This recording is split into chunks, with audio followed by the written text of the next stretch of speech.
നിങ്ങളുടെ favourite shows ഇനി ഒരിക്കലും മിസ്സാവില്ല. ഇപ്പോൾ C5 കാണും നിങ്ങളുടെ ഫേവറേറ്റ് ഷോസ് തികച്ചും സൗജന്യമായി. വിചാരിച്ചതുപോലെ എല്ലാം നന്നായി നടന്നല്ലോ അല്ലേ? അതിനേക്കാൾ ഭംഗിയായിട്ട് നടന്നു. മൈഥിലി കസറി കത്തി കയറി. അപ്പൊ ഇനി മൂന്നാമത്തെ ബോംബ്. അതല്ലേ നമ്മൾ ചെമ്പകമംഗലത്തേക്ക് പാക്ക് ചെയ്ത് വിട്ടിരിക്കുന്നത്. ഇനി തുടർച്ചയായിട്ട് ചെമ്പകമംഗലത്ത് പൊട്ടാൻ പോകുന്നത് ബോംബുകൾ മാത്രമായിരിക്കും.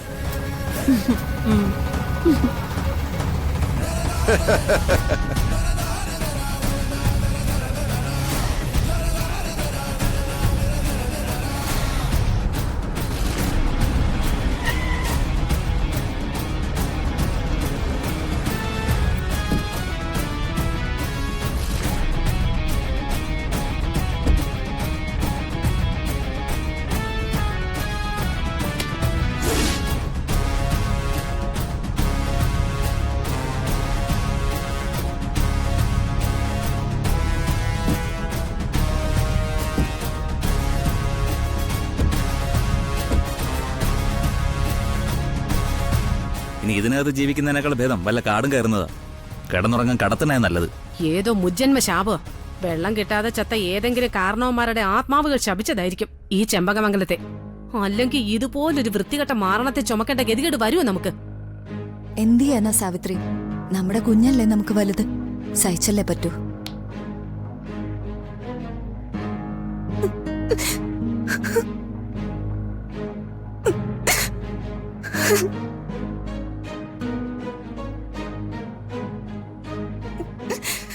നിന്നെ ഒരാളെ കരുതിയാ ഞാനിതൊക്കെ സഹിക്കുന്നത്, അല്ലാതെ കുഞ്ഞിനെ ഓർത്തൊന്നുമല്ലേ. അതിനെ എന്തായാലും ഈ നശൂലം പിടിച്ചവള് പ്രസവിച്ചതല്ലേ. കാക്ക തടാകത്തിൽ കുളിച്ചാ അറിയാനോ ആവോ? സാവിത്രി, നമ്മളൊരു തീരുമാനത്തിൽ എത്തിച്ചറിഞ്ഞിട്ട് പോന്നതാണ്. എവിടെ വരെ പോകും നമുക്ക് നോക്കാം. അതുവരെ ക്ഷമിക്ക്. ചിലതൊക്കെ കണ്ടില്ലെന്നും കേട്ടില്ലെന്നും നടിക്ക്. കൈമളേട്ടൻ പറഞ്ഞത് അതിന്റെ ശരി. ചെമ്പകമംഗലത്ത് ഇപ്പൊ സൂര്യഗ്രഹണ സമയം. ലോകത്ത് സൂര്യഗ്രഹണം ഉണ്ടാകുന്നത് അസാധാരണമൊന്നും അല്ലല്ലോ. ഗ്രഹണവും അസ്തമയവും കഴിഞ്ഞ് പിറ്റേന്ന് നേരം വെളുക്കുമല്ലോ. നമുക്ക് നോക്കാം മോളെ. എന്നെ അവഗണിക്കുകയും അപമാനിക്കുകയും ചെയ്തതിന്റെ ശിക്ഷയാ ഇവർക്ക് കിട്ടുന്നത്. കിട്ടട്ടെ. എനിക്ക് ഇതിൽ പരം സന്തോഷം വേറൊന്നുമില്ല. ഇത് ഞാൻ എടുത്തു വെച്ചൊരു കുരിശ. ഇവളെ ഞാൻ തന്നെ അങ്ങ് തീർക്കട്ടെ മീനാക്ഷി. ഇവളെ കൊന്നിട്ട് കാർത്തേട്ടന് ജയിലിലേക്ക് പോവാ. പിന്നെ എനിക്കാരെ കാർത്തേട്ട?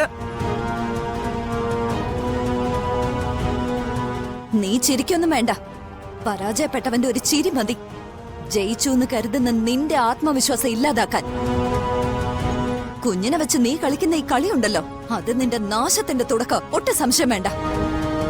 എനിക്കൊരു കാര്യം എല്ലാവരോടായി പറയാനുണ്ട്. പറയാനുണ്ടെന്നല്ല, പ്രഖ്യാപിക്കാനുണ്ട്. പ്രഖ്യാപനം. രാഷ്ട്രത്തിന്റെ പ്രസിഡന്റ് ശ്രീമതി മൈഥിലി മാഡം രാജ്യത്തിലെ തന്റെ പ്രജകളോടായി എന്തോ പ്രഖ്യാപിക്കാൻ പോവാണെന്ന്. ഇനി എല്ലാവരും ശ്രദ്ധിച്ചോളൂ. കളിയാക്കൊന്നും വേണ്ട. ഞാൻ മുമ്പോട്ട് വെച്ച കണ്ടീഷൻസ് ഒക്കെ അംഗീകരിച്ചതിന് ശേഷമാ നിങ്ങളോടൊപ്പം ഈ കുഞ്ഞുമായിട്ട് ഞാൻ ഇങ്ങോട്ട് വന്നത്. ഡിമാൻഡുകൾ പാലിക്കാനുള്ളതാ. വ്യവസ്ഥകൾ പാലിച്ചില്ലെങ്കിൽ ഞാൻ വ്യവസ്ഥയോട് കാണിക്കും. എന്റെ അമ്മോ, വ്യവസ്ഥയെ അന്തസ്സുള്ളൊരു മഹാമഹതി നിന. ഇവൾ ആരുടെ സപ്പോർട്ടില്ല ഇപ്പൊ ഇതൊക്കെ ചെയ്യുന്നത്?